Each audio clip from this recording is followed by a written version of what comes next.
माँ गायत्री का पवित्र मंत्र शांति, समुन्नति, संतुलन और सर्वोत्कृष्टता को प्राप्त करने का मंत्र है। उन संभावनाओं के जागरण का मंत्र है जो यदि जाग जाती हैं तो एक भटका हुआ इंसान देवत्व के मार्ग पर चल पड़ता है। इंसान भगवान में बदले, पशु परमात्मा में बदले, नर नारायण में बदले और मानव माधव में बदले। ये प्रार्थना और अभ्यर्थना गायत्री के इस मंत्र के अंदर सुरक्षित है, सन्निहित है। एक बार चित्त को स्थिर करते हुए, शरीर मन को शांत करते हुए उस शक्ति का आवाहन करें जो हमें सद्ज्ञान की ओर, सद्भाव की ओर, सन्मार्ग की ओर लेकर के चलते हैं। माँ गायत्री का पावन मंत्र साथ साथ। ओम भूर्भुवः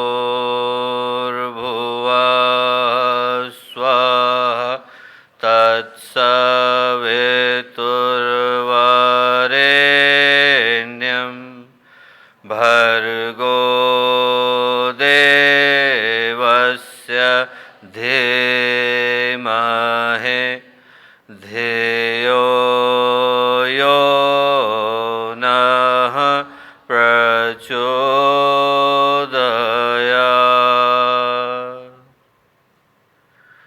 परम पूज्य गुरुदेव परम वंदनीय माता जी के दिव्य संरक्षण में आज के इस अत्यंत ही ऐतिहासिक पवित्र पुनीत अवसर पर शांति कुंज का स्वर्ण जयंती वर्ष का समय और उसमें देव संस्कृति विश्वविद्यालय की इस पुण्य भूमि पर आज जब हम साउथ एशिया के इस पहले और अनूठे पीस एंड रिकन्सिलिएशन सेंटर के उद्घाटन के अवसर पर उपस्थित हैं, तो हम लोगों के साथ यहाँ पर मुख्य अतिथि के रूप में उपस्थित हम सब के लिए सदा आदर्श का स्रोत भारत के माननीय उपराष्ट्रपति आदरणीय श्री वेंकैया नायडू जी,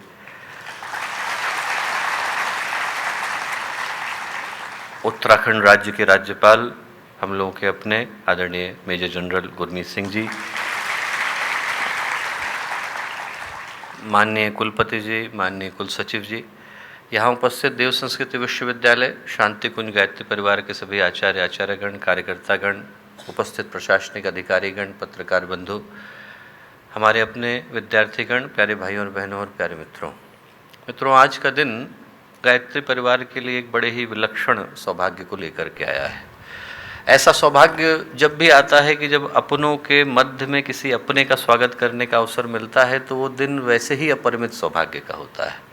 और जब शांति कुंज के इस स्वर्ण जयंती वर्ष में हम लोग अपने इस अनूठे केंद्र का उद्घाटन एक ऐसे व्यक्तित्व के द्वारा होता हुआ देखते हैं जिनको कि हम भारतीय इतिहास का सबसे कुशल प्रशासक, दूरदर्शी चिंतक और एक शाश्वत विचारक मानते हैं, आदरणीय श्री वेंकैया नायडू जी, तो ये दिन अनंत सौभाग्य का हो जाता है। करोड़ों गायत्री परिजनों की ओर से, जिसकी शाखाएं अनेकों देशों में फैली हुई हैं, उन सब की ओर से, श्रद्धेय कुलाधिपति जी की ओर से, शांति कुंज के प्रत्येक कार्यकर्ता की ओर से, श्रद्धेय जी की ओर से, मैं उनके अपने इस शांति कुंज गायत्री परिवार के प्रांगण में हृदय से स्वागत करता हूं, अभिनंदन करता हूं। मित्रों, आज जब हम लोग इस केंद्र के उद्घाटन के अवसर पर उपस्थित हैं और उसके उद्देश्य के विषय में चिंतन करते हैं तो हमारी दृष्टि स्वतः ही मानवता की विकास यात्रा की ओर चली जाती है। यदि हम मानवता के इतिहास को उठा करके देखें, आज के समय में इस केंद्र की प्रासंगिकता को महसूस करें, ये वो देश जहाँ पर शांति और सहिष्णुता का मंत्र अनादिकाल से गूंजता चला आया, भगवान बुद्ध का, महावीर का ये देश, महर्षि दधीची, महर्षि मुदगल का ये देश, महात्मा गांधी से लेकर आरुणि उद्दालक का ये देश, जहाँ पर शांति के, समरसता के, सहयोग के इन भावों ने न जाने कितनी बार जन्म लिया। जब उस उद्देश्य को हम आज के परिप्रेक्ष्य में देखते हैं तो हमारी दृष्टि मानवता के इतिहास की ओर जाती है। यदि उसको टटोल करके देखें तो हम पाएंगे कि मानवीय इतिहास में ऐसे क्षण आते ही हैं जिनको कि हम ऐतिहासिक कह सकते हैं, अभूतपूर्व कह सकते हैं, असाधारण कह सकते हैं। यदि गुरुदेव के शब्दों का मैं प्रयोग करूं तो उनको युग परिवर्तन का क्षण कह सकते हैं। और जो आज की परिस्थितियां हैं वो उसी परिभाषा को सत्य सिद्ध करती नजर आती है। आज के युग में भी एक कुरुक्षेत्र सजा हुआ है जिसमें वही पैशाचिक प्रवृत्तियां उपस्थित हैं जो लगभग एक युग पहले उपस्थित हुआ करती थी। और धूम्रलोचन की तरह से वो मनुष्य के मन पर, विचारों पर, भावनाओं पर, दृष्टिकोण पर इस कदर आधिपत्य जमा करके बैठ जाती हैं कि स्वार्थ, संकीर्णता, हित, स्वार्थ, इनको पूरा करने की अंधी दौड़ में व्यक्ति अपनों को, राष्ट्र को, संस्कृति को, समाज को और यहाँ तक कि भगवान को ठुकराने में संकोच करता नहीं। और जो परिणाम है वो हम लोगों की आंखों के सामने है। आज जिस तरह का समाज है उसको क्या हम लोग जानते नहीं हैं? लोगों के पास धन आ गया है, पैसा आ गया है, वैभव आ गया है। पहले की तुलना में व्यक्ति के पास सुख ज़्यादा है, साधन ज़्यादा है, सुविधाएं ज़्यादा है। पर क्या ये सत्य नहीं है कि उसी अनुपात में मनुष्य का चरित्र गिरा है, भावनाएं सिकुड़ी हैं और एक दूसरे के प्रति जो स्नेह और विश्वास था उसका स्थान शक, संदेह, कुटिलता और कठोरता ने ले लिया है। पैसा आ गया, मन की शांति चली गई, आदमी के बटुए भारी हो गए, पर व्यक्ति दिल से दरिद्र हो गया। और जो आज की स्थिति है उसमें दो ही विकल्प मानवता के सामने हम लोगों को खुले हुए दिखाई पड़ते हैं। एक रास्ता तो वो है जिसकी ओर इशारा मैं अभी कर रहा था, जो विनाश का, विध्वंस का, विप्लव का रास्ता है, क्योंकि उस रास्ते पर हर चीज़ तेजी से भगी चली आ रही है, चाहे उसका नाम महत्वाकांक्षाएं, पतन और विनाश ही क्यों ना हो। उस दौड़ में जिसमें हर चीज़ आदमी तुरंत हासिल करना चाहता है, व्यक्ति विनाश की ओर भी उतनी ही तेजी से बढ़ा चला जा रहा है। आज की जो परिस्थितियां हैं उनसे हम सभी परिचित हैं। यूरोप की धरती पर जो घट रहा है और पिछली सदी में जो 2 बार घटा, क्या उससे हम लोग परिचित नहीं? एक व्यक्ति की सनक की आवश्यकता है कि इस पूरे विश्व की सभ्यता को मरघट और वीराने में बदलने से कोई रोक नहीं सकता। और यदि किसी वैश्विक संकट के कारण, यदि किसी वैश्विक युद्ध के कारण मनुष्य सामूहिक आत्महत्या न भी करे, even if we won't go on that path, तो भी जो जीवन आज इंसान के पास है, जिस तरह का उसका चिंतन है, जो जीवन मूल्य हैं, जो भावनाएं हैं, जो दृष्टिकोण है, जो विचार है, उसमें कौन सा सुख है, उसमें कौन सा सौंदर्य? हर आदमी अपने आप से पूछ करके देखे कि सब कुछ आ जाने के बावजूद जिंदगी का मूल्य क्या रह गया है। यदि एक दूसरे को चिढ़ते कुढ़ते देख करके जीवन जीने का नाम, ईर्ष्या के साथ जीवन जीने का नाम, दूसरे की गर्दन को काट कर जीवन जीने का नाम, अहंकार के साथ जीवन जीने का नाम मनुष्य का जीवन है, तो इससे अच्छा तो जानवर का जीवन है। आदमी भैंस बना होता और एक दूसरे को सींग गड़ाता, तो कम से कम मन में संतोष तो होता कि सींग गड़ाने को मिले। यहाँ तो जो हाथ भगवान की प्रार्थना के लिए मिले हैं, उससे व्यक्ति दूसरे का गला घोंटता नजर आता है।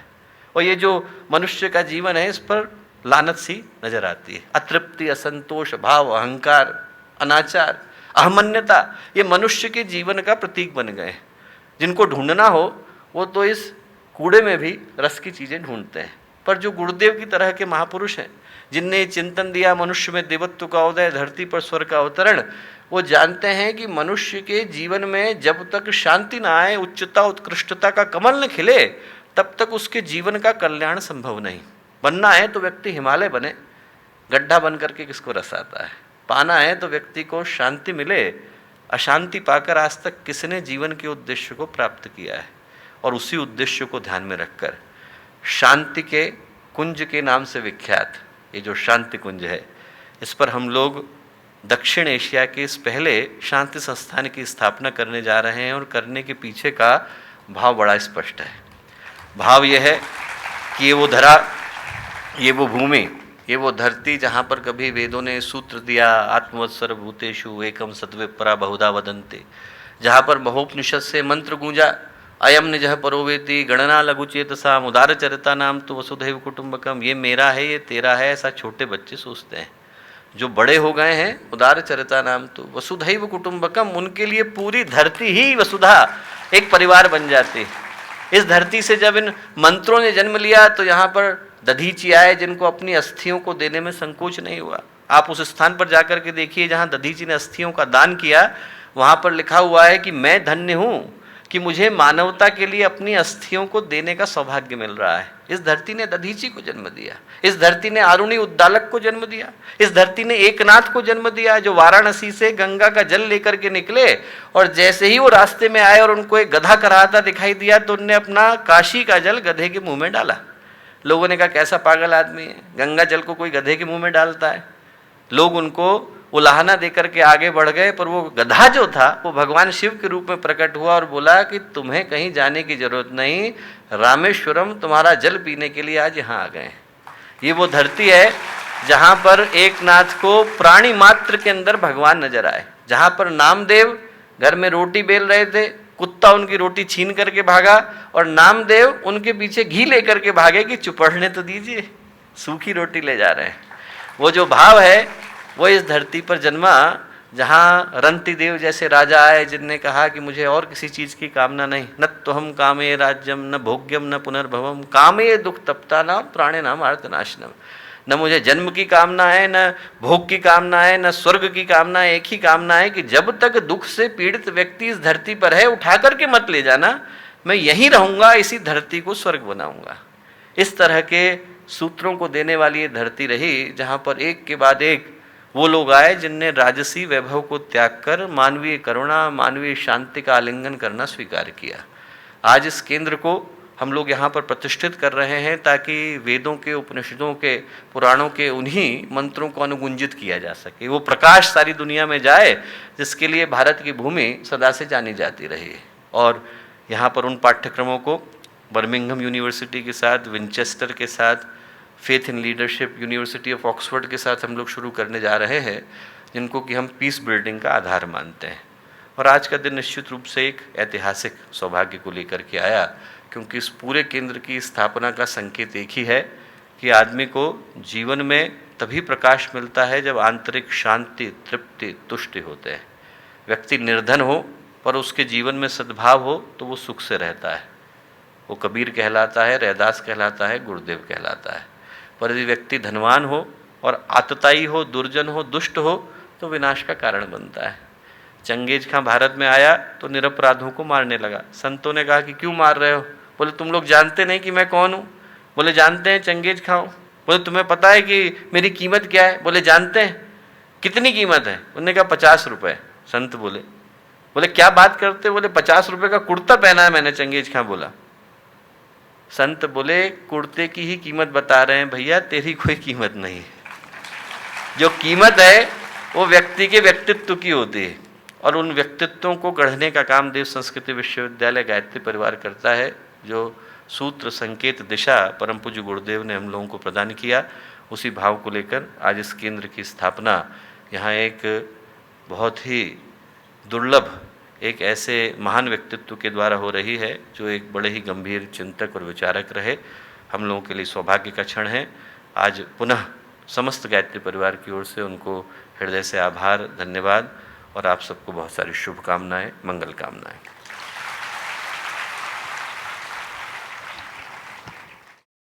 हमारे YouTube चैनल शांति कुंज वीडियो गायत्री परिवार को सब्सक्राइब करें एवं बेल आइकन जरूर दबाएं ताकि गायत्री परिवार की विभिन्न गतिविधियों की जानकारी आपको मिलती रहे।